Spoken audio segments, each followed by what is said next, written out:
Crypto in a bull market is pretty unique. It's sort of like a Wild West Cambrian explosion of scams, pump and dumps, and fake gurus promising you crazy returns on your money. And I mean, it all works really well when you can basically throw a dart and hit a 10x on your money because you're in a hyper bull cycle. But as Warren Buffett says, as soon as the tide goes out, you know who's swimming naked. And boy, has the tide gone out over the last 11 months. The self-acclaimed crypto king, Aiden Platursky, was doing a lot worse than just swimming naked. Aiden is the 23-year-old self-described crypto king who reportedly has his Lamborghini, BMWs, and McLarens seized after investors sued him, claiming he stole $35 million.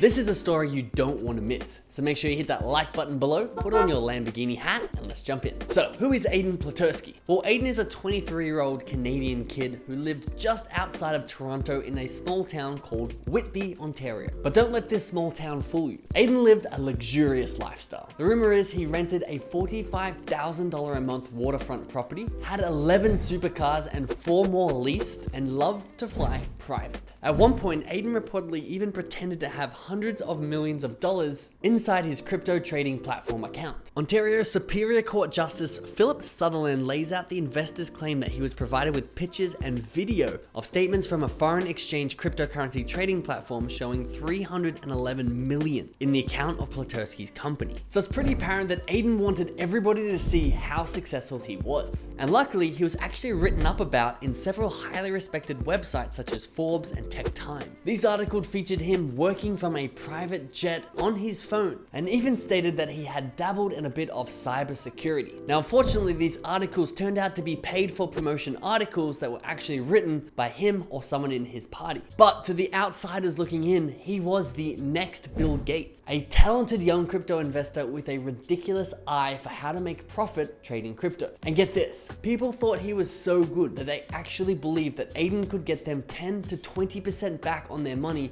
per week. Now, if you don't understand how insane that is, the best traders in the world, such as Warren Buffett, have historically got a 27% return on their investment per year. And that is the best of the best. And to put this into even better perspective, if you invested just $10,000 with Aiden at this type of return, in 1 year you'd have over $500,000, and in over 5 years you'd have over $4 trillion to your name. So you can sort of see the appeal to the uneducated investor to give Aiden their money, and fast, because Aiden put out the persona that he was living the high life thanks to his incredible investing strategy that helped him become a multi-millionaire. And naturally, all of his friends and people who have heard of him through social media are going to come to him asking if he can invest their money for them. And these people came to Aiden with not just small amounts of money, but tens of thousands of dollars, and sometimes this money was even taken out on their own loans. Diane Moore was one of these investors, and she invested over $60,000 of her kids' college fund with Aiden. All up, the claim is that Aiden took $35 million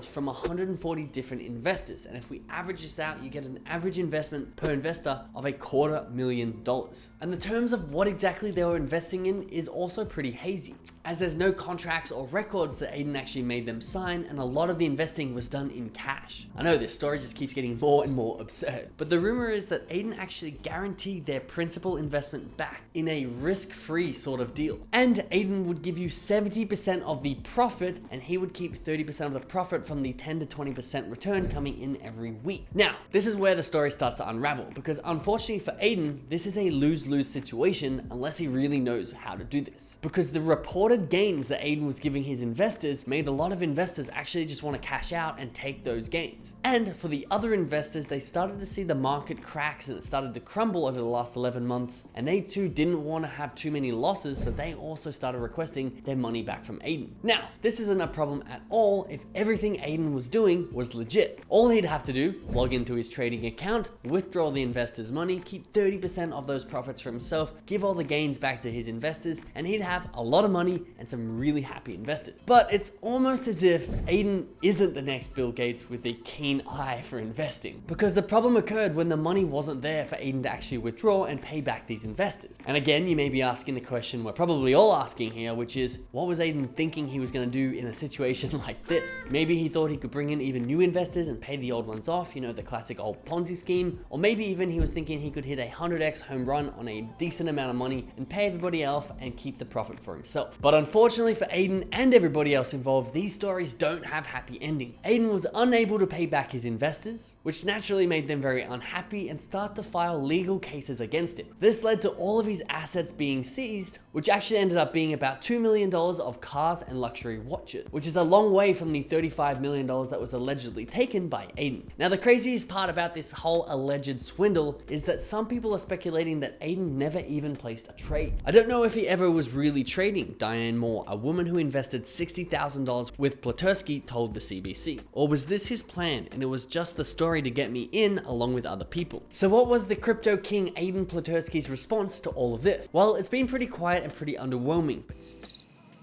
He has produced some absolute bangers of a one-liner sentence. He responded with quotes like, "I'm just a kid," and also telling authorities that he'd never bought a watch over $600,000. And where did Aiden say all of this money actually went? Well, Platursky claimed that most of the money given to him in late 2021 and early 2022 was lost in a series of margin calls and bad trades. But the trustee had not received anything to support this despite requesting evidence of trades and bank statements from Platursky. Now, a lot of people were commenting saying, how is this different from investing in someone like Voyager or Celsius, who also basically did the same thing as Aiden did, but they're just big companies. And they have a really good point, because you have to be really careful where you put your money, because even if you keep it in cash, right now you're burning it at 8% a year. And if you invest in the wrong crypto, you can lose 50% overnight. And if you give it to a kid like Aiden, he's gonna make it disappear pretty quick. But this is why we love the transparency of the blockchain, because unlike the traditional banking and investing system, you can see exactly how much people are making on their investments. It's all transparent. For example, we know that Alameda Research has the highest return on investment, a company run by Sam Bankman-Fried, the founder of FTX. We also know that influencers like Alex Becker are consistently calling 10x to 50x returns on crypto gaming coins. And that's why we use a wallet tracking software, so you can see exactly when people like Alex Becker or Alameda Research buy, and not wait until the influencers shill it to their audience and the price is already pumped. This really awesome tool, along with a lot more other cool features, are available in our Patreon. I'll leave the link in the description below if that's something you'd like to join. But with Aiden, I want to give you a quick comparison to the king of Ponzi's, Bernie Madoff. Now, Aiden allegedly ran a $35 million Ponzi scheme with 140 investors, where compared to Bernie Madoff, his scale was far different. For reference, Bernie ran a $65